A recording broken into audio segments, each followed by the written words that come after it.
This time what we're gonna do is making some sort of training equipment with stuff lying around your house. So I made a hangboard, but I had to leave. And so this time it's, well, I need to get something going on. I have a little bit of a project, keeps me busy.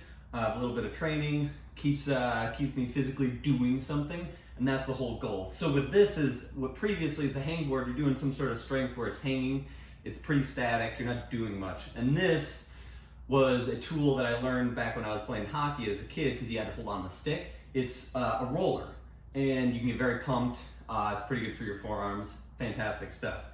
And all you need is something round that has some sort of length. I grabbed a crappy old dog leash and a Nalgene for my weight. So I don't need to buy anything, I don't need to leave.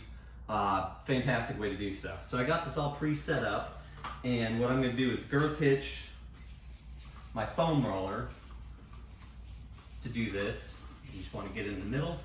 I already tied on the Nalgene. Get this all rolled up. Fantastic.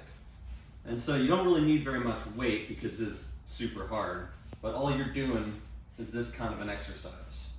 And it's really easy to get going, takes very little time, and your hands start really getting pumped.